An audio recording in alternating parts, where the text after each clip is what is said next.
많은 시선을 끈 오늘의 정치 뉴스 강아랑의 정치톡 시간입니다. 6월 18일 정치면을 장식한 뉴스는 무엇이었는지 첫 번째 정치톡 만나보시죠. 북한이 남북 연락사무소를 폭파하고 추가 군사 행동을 예고한 뒤 최전방에선 연일 이상 징후가 포착되고 있습니다. 무엇보다 북한의 추가 무력 도발 가능성에 우리 국민과 세계 이목이 집중되고 있는데요. 이런 상황에서 국회 안보 관련 상임위 수장인 민홍철 국방위원장이 북한의 SLBM 발사 가능성을 언급해 눈길을 끌었습니다. 일련의 강대강으로 인해 나오는 어떤 이유가 미국에 대한 신호도 있을 수도 있다. 그렇게 되면은 가장 가능성 있는 것이 어떤 미국에 대한 도발, SLBM 정도의 발사 또는 보여주기 이런 행위일 수 있다. 저는 그렇게 보고 있거든요. 지난 15일 국회 국방위원장으로 선출된 더불어민주당 민홍철 의원은 오늘 한 라디오 방송에 출연해 북한의 다음 도발은 SLBM, 잠수함 발사 탄도미사일 가능성이 높다고 전망했습니다. 북한의 도발은 북미 관계 회담에 진전이 없는 교착 상태에서 미국에 대한 신호일 수도 있기 때문에 SLBM 발사도 가능성이 있다는 건데요. SLBM은 미국이 구축해놓은 미사일 방어 체계를 피할 수 있는 전략 무기인 만큼 충분히 미국을 자극하고 행동을 촉구하는 도발이 될 수 있다는 분석입니다.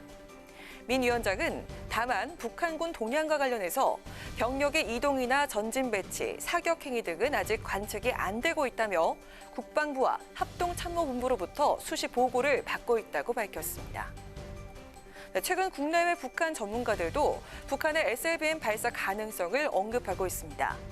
하지만 이 경우 대선을 앞둔 미국 행정부의 강경 대응을 유발할 수 있기 때문에 북한이 당장 실행에 옮기지는 않을 거란 전망도 나오는데요. 예측할 수 없는 게 북한인 만큼 보다 철저한 대비와 감시가 이어져야겠습니다. 이어서 오늘의 두 번째 정치톡입니다. 한반도 긴장이 고조되고 남북 관계가 하루하루 살얼음판에 걸으면서 요즘 누구보다 고통과 불안의 시간을 보내는 이들이 있습니다. 바로 120여 개 달하는 개성공단 입주 기업들인데요. 현재 개성에 두고 온 것만 9천억 원이라는 이들의 자산은 앞으로 어떻게 되는 걸까요?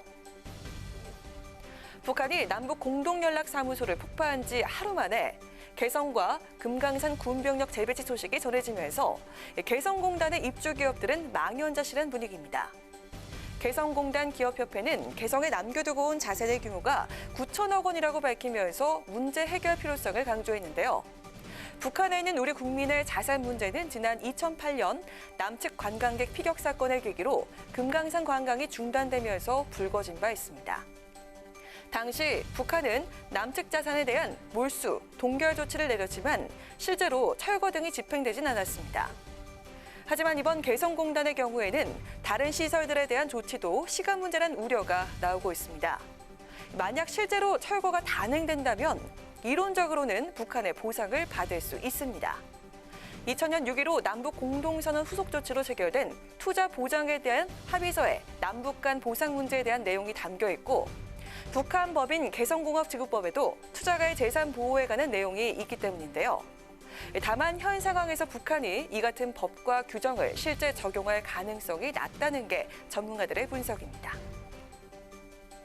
개성공단의 입주 기업들은 지난 2016년에도 북한의 핵실험으로 공단 가동이 전면 중단되면서 제품 등을 남겨두고 남쪽으로 넘어와야 했습니다. 남북관계 악화 때마다 우리 국민들의 재산권 피해가 반복되는 일이 없도록 이에 대한 확실한 조치도 마련돼야 하지 않을까요? 마지막으로 세 번째 오늘의 정치톡입니다. 어젯밤 정치 풍운으로 불렸던 홍사덕 전 국회 부의장의 별세 소식이 전해졌습니다. 정치권에서는 고인은 파란만장한 정치 여정을 걸어온 풍운아였다며 노 정객의 별세를 애도했는데요. 육선 의원에 대한 추모 어떤 내용이었을까요? 진보와 보수를 오가며 정치권에 다양한 족적을 남긴 홍사덕 전 국회 부의장이 어제 77세 일기로 별세했습니다. 언론인 출신인 홍 전 의원은 1981년 11대 총선에서 민한당 의원으로 정계에 입문한 뒤 육선 의원을 지냈으며 16대 국회에선 부의장을 역임하기도 했습니다. 민주화 시절 정치권의 거목인 김영삼, 김대중 전 대통령 신용을 오가기도 했고요. 2007년 이후에는 박근혜 전 대통령 만들기에 합류했던 고인은 온화하고 합리적이면서도 전국의 흐름을 읽어내는 데 탁월한 능력을 갖췄다는 평을 받았습니다. 정치권에선 오늘 고인에 대한 추모 물결이 이어졌습니다. 오선의 정진석 의원은 SNS를 통해서 서생의 문제의식과 상인의 현실 감각을 겸비했던 멋진 정치인이라며 영원한 안식과 평화를 기도했고요. 또 서병수 의원도 SNS를 통해서 정치인으로서 국가와 국민에 대한 사명감, 성실함과 진정성을 가르쳐 주셨던 분이라고 회상하면서 너무 일찍 가셨다고 고인과의 이별을 아쉬워했습니다. 홍준표 의원은 합리적인 협상론자이자 타협론자로 요즘 보기 드문 정치인이라고 고인을 기억했고요. 김무성 전 의원 역시 정치판에 들어와서는 안 될 굉장히 깨끗한 사람이었다며 고인을 추모했습니다. 촌철살인의 달변가이자 탁월한 저술가로도 이름이 높았던 홍 전 부의장은 평소 국민은 귀신이다라는 말을 자주 썼다고 합니다. 속이려고 해도 속일 수가 없는 게 국민이란 뜻인데요. 국민을 정치의 기준으로 삼았던 고인의 유지가 후배 정치인들에게도 잘 이어지길 바랍니다. 지금까지 강아랑의 정치톡이었습니다.